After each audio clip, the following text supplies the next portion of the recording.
আসসালামু আলাইকুম, কেমন আছো সবাই? আশা করি সবাই ভালো আছো, সুস্থ আছো। আমি মোটামুটি আছি, খুব ভালোও নাই, খুব সুস্থও নাই। তো আজকে আমি আবার একটা রেসিপি নিয়ে এসেছি, আর মুখে রুচি ছিল না, তার জন্য কিন্তু এই রেসিপিটি তৈরি করেছিলাম, তার জন্য তোমাদের সামনে নিয়ে এলাম। প্রত্যেকদিন নিত্য নতুন রেসিপি কিন্তু তৈরি করতে হয়, আর শরীর অসুস্থ থাকার কারণে কিন্তু নিত্য নতুন রেসিপি এখন আমি অত দিতে পারছি না। তো আজকে চেষ্টা করেছি যেটা আমি নিজে পছন্দ করি সেটাই আপনাদের সঙ্গে শেয়ার করার।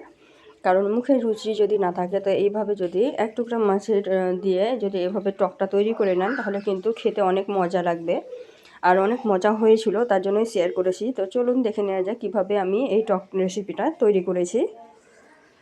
টকের এই রেসিপিটা কিন্তু আমি খুব অল্প উপকরণ দিয়ে তৈরি করেছি। এখানে আমি কয়টা আমড়া নিয়েছি, আর আমড়াগুলোকে ভালোভাবে থেঁতিয়ে নিয়েছি, আর এটা চুকা সহ নিয়েছি, কারণ চামড়া সহই আমাকে খেতে ভালো লাগে, তার জন্য আমি নিয়েছি। আর আমড়াটা খুব নরম ছিল, তো ভালোভাবে থেতিয়ে নিয়েছি। আর এখানে 2 টুকরা মাছ নিয়েছি আমড়াতে দেওয়ার জন্য, দেখতে পাচ্ছেন। আর এখানে আমি আদা রসুন জিরা পেস্ট আছে করা, সেটা নিয়েছি। আর এখানে আমি নিয়েছি হচ্ছে সরষা বাটা। তো এখানে এই পাত্রটাতে আমি মাছের টকটা তৈরি করব, তার জন্য পাত্রটা চাপিয়ে দিয়েছি গ্যাসে। জলটা শুকিয়ে নিলাম, এখন আমি এর মধ্যে তেল দেব। তো এটা আমি সর্ষের তেল দিয়ে তৈরি করছি, সর্ষের তেল দিয়েই করার চেষ্টা করবেন, বেশি মজা হয় খেতে। তো তেল দিয়ে আমি এখন এর মধ্যে মাছের টুকরো দুটো দিয়ে দিব, কারণ আমড়াটা বেশি টেস্টি করতে গেলে কিন্তু মাছগুলোকে ভেঙে দিতে হবে। আর মাছ দিয়ে অনেক সময় কিন্তু টক তৈরি করলে টকটা খুব ভালো লাগে খেতে, কিন্তু মাছটাও তো খেতে ভালো লাগে না। তো এক এক দিন এক এক রকম করে খাওয়া ভালো, তার জন্য কিন্তু আমি এখানে মাছটাকে ভালোভাবে ভেঙে দিচ্ছি। এই মাছটাকে ভাজতে ভাজতে কিন্তু ভাঙা হয়ে যাবে, তার জন্য প্রথমে আমি মাছটা দিয়ে দিলাম। তো দেখতেই পাচ্ছেন আমি মাছটাকে উল্টিয়ে পাল্টিয়ে ভেজে নিচ্ছি, আর তেলটা ছিটছিল, তার লেগে আমি একটু সাইড হচ্ছিলাম, ঠিক করছিলাম। তো এখন আমি এটাকে ভালোভাবে নাড়াচাড়া করে ভেঙে নেব। তো যতক্ষণ আমার ভাঙা না হবে ততক্ষণ কিন্তু আমি এটাকে ভাজবো আর নাড়াচাড়া করে ভাঙবো। এইভাবে কে কে টক খান আমাকে কমেন্টে জানাবেন। তো এখন আমি আদা রসুন জিরা আর সেই যে পেঁয়াজ পেস্ট করে রেখেছিলাম সবগুলো একটু দিয়ে দিলাম। চামচে করে দিলে ধরেন 1 চামচই হবে, খুব বেশি হবে না, কারণ এটা আমি হালকা ফুলকা মশলা দিয়ে তৈরি করব। তো দেখুন মাছের পিসটা কিন্তু সুন্দরভাবে ভেঙে গেছে একটু পরেই। আর এখন নাড়াচাড়া করে কিন্তু আমার মাথাটা ভেঙে নেওয়ার পালা। তো একে একে আমি মশলাগুলো অ্যাড করে করতে করতেই কিন্তু ভাঙা হয়ে যাবে। সরি, প্রথমে মাছের মশলা অ্যাড করব না, প্রথমে আমড়াটা দিয়ে দিব। তো দেখতেই পাচ্ছেন মাছটাকে কিন্তু আমি একদম ভাঙা ভাঙা করে নিচ্ছি। দেখুন মাথাটাও কিন্তু সুন্দরভাবে আমার ভাঙা হয়ে গেল। আর এই পর্যায়ে কিন্তু মশলাটাও ভাজা হয়ে গেছে। মশলাটাও সুন্দরভাবে ভাজা হয়ে গেছে। আর এখন আমি এর মধ্যে আমড়াগুলো অ্যাড করে দিচ্ছি। সবগুলো আমড়া কিন্তু আমি এর মধ্যে অ্যাড করে দিচ্ছি। দেখুন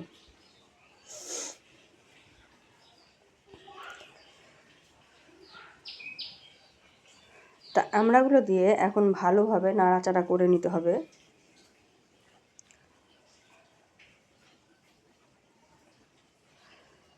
আমড়াগুলো দিয়ে আমি ভালোভাবে নাড়াচাড়া করে নিচ্ছি, তলে কিন্তু লেগে যেতে পারে, তার জন্য কিন্তু এখন আমি এই পর্যায়ে সামান্য পরিমাণে একটু জল অ্যাড করব, যাতে তলায় লেগে না যায়। তো 1 চামচ মতো জল আমি দিয়ে দিলাম, আর এই জলেই কিন্তু আমার কষানো হয়ে যাবে।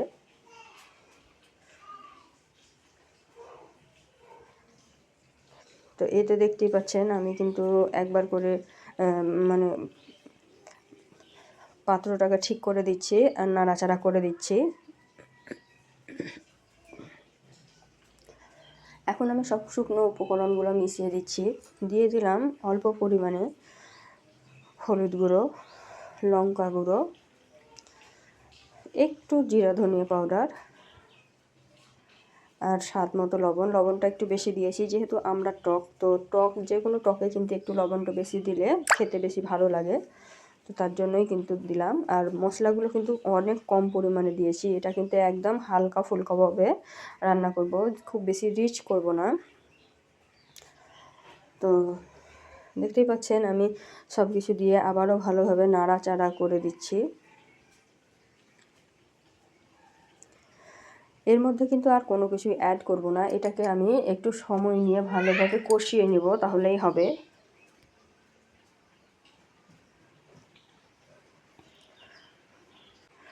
মশলার আর কালার আর আমড়ার কালার দুটোই কিন্তু চেঞ্জ হতে শুরু করে দিয়েছে দেখুন।